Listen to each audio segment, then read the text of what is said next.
कार्नवन में शशांक नाम का खरगोश रहता था। उसके परिवार में उसकी पत्नी शालू और एक बेटा डब्बू था। छोटा सा परिवार बड़ा खुशहाल था। डब्बू 5वीं कक्षा में पढ़ता था। उसकी परीक्षा खत्म हो चुकी थी। एक दिन वो अपनी मम्मी शालू से बोला, मम्मी मम्मी स्कूल की छुट्टियां हो चुकी हैं, मुझे नानी के पास भेज दो, मैं अपनी गर्मियों की छुट्टियां वहीं बिताऊंगा। बेटा तुम ठीक कह रहे हो, परंतु तुम्हारे पापा। शालू कहते रुक गई। पापा क्या कहेंगे मम्मी? डब्बू ने माँ का आंचल खींचते हुए पूछा। वो बोली, कहेंगे कुछ भी नहीं बेटा, किंतु उनके ऑफिस की छुट्टियां तो है नहीं, फिर तुम्हें नानी के पास छोड़कर कौन आएगा?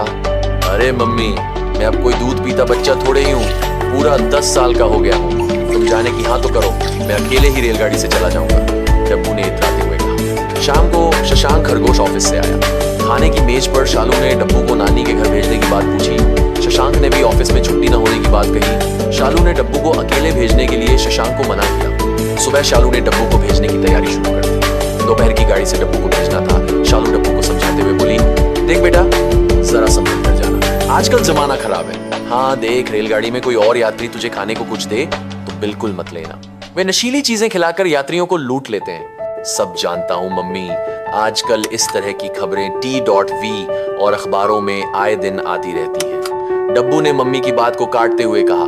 डब्बू रेलगाड़ी में जा बैठा। शालू उसे स्टेशन तक छोड़ने आई। वह गाड़ी छूटने तक उसे समझाती रही। धीरे धीरे गाड़ी चल दी। वह मम्मी को टाटा बाय बाय करता रहा। डब्बू के सामने वाली सीट पर एक सियार आकर बैठ गया। थोड़ी देर खामोश रहने के बाद सियार ने डब्बू से कहा, बेटा तुम कहाँ जा रहे हो? जी सुंदरवन तक, डब्बू ने उत्तर दिया। सुंदरवन में कौन रहता है तुम्हारा? मेरे नाना नानी। और कुछ पूछना है आपको? डब्बू ने तेज स्वर में पूछा।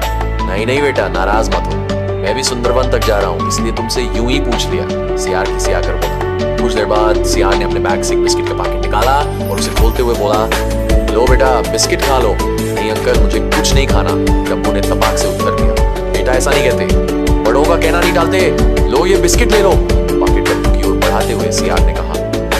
डब्बू अब और ज्यादा बहस में उलझना नहीं चाहता था। उसने एक बिस्किट ले लिया। सियार बड़ा खुश हुआ। उसने बाद में 2-4 बिस्किट डब्बू को दे ही दिए। डब्बू को बेटे बेटे नींद के झोंके आने लगे। सियार ने उसे आराम से सोने के लिए कह दिया। डब्बू सो गया। सियार ने सोचा, अपने खिलाए बिस्किट का असर बच्चे पर हो गया है। दरअसल सियार एक गुंडा था। वह बच्चों को नशीले बिस्किट खिलाकर उन्हें अपने अड्डे पर उठा ले जाता था, फिर फिरौती वसूल करने का काम करता था। जैसे ही सुंदरवन आया, उसने डब्बू को गोद में उठाया और स्टेशन से बाहर आ गया। डब्बू को सियार एक सुनसान घर में ले गया। वहां बिस्तर पर लिटा दिया। सियार ने टेबल पर रखा फोन उठाया, नंबर मिलाया और बोला, हेलो बॉस, मैं एक बच्चे को ले आया हूँ, अभी वो बेहोश है, होश में आने से पहले इसको दूसरे गिरोह को बेच दो। सियार फोन रखकर खाने के लिए घर से बाहर चला गया। डब्बू ने आंख खोली। वो बेहोश नहीं था, केवल नाटक कर रहा था। उसने सियार के दिए हुए बिस्किट भी नहीं खाए थे। उसने तुरंत फोन उठाया और 100 नंबर पर डायल कर दिया। ये पुलिस कंट्रोल रूम का नंबर था, उसे याद के था। उसने खिड़की में झांककर उस इलाके का नाम बता दिया। दरवाजा खुलने की आवाज आई। डब्बू समझ गया कि सियार फिर आ गया। वो बिस्तर पर पहले की तरह लेट गया। शायद सियार किसी और साथियों की प्रतीक्षा कर रहा था। वो सिगरेट पर सिगरेट पिए जा रहा था। सारे कमरे में धुएं के छल्ले से उड़ रहे थे। अचानक सायरन बजाती हुई पुलिस की 2 गाड़ियां आ गई। उन्होंने चारों तरफ से मकान को घेर लिया। सियार की हालत खराब हो गई। उसकी समझ में अब कुछ नहीं आ रहा था। वह बड़बड़ाता हुआ इधर उधर घूम रहा था। इतने में कुछ पुलिसकर्मी अंदर आ गए। हैंड्स अप, पुलिस इंस्पेक्टर बोला। सियार चारों तरफ से घिर चुका था। पुलिस ने उसको हथकड़ी लगा दी और गिरफ्तार कर लिया। इंस्पेक्टर ने डब्बू की ओर देखकर कहा, शाबाश बेटा, तुमने आज बच्चों को उठाने वाले गिरोह को पकड़वा दिया है। सचमुच तुम बहुत बहादुर हो। डब्बू को सियार घूर घूर के देख रहा था। पुलिस ने डब्बू को उसकी नानी के घर पहुंचाया। डब्बू ने वहां अपनी होशियारी की बात उनको बताई।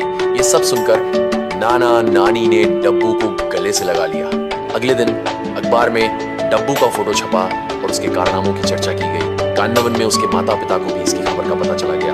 डब्बू के माता पिता अपने बेटे डब्बू की हिम्मत और साहस पर बड़ा गर्व कर रहे थे। सरकार ने डब्बू को सम्मानित करने की घोषणा कर दी। डब्बू बेफिक्र होकर अपनी नानी के पास छुट्टियां बिता रहा था। उसके कारनामे के दूर दूर तक फैल चुके थे। ऐसे ही और कार्टून एनिमेशन वीडियो देखने के लिए कमेंट, लाइक, शेयर और सब्सक्राइब करें।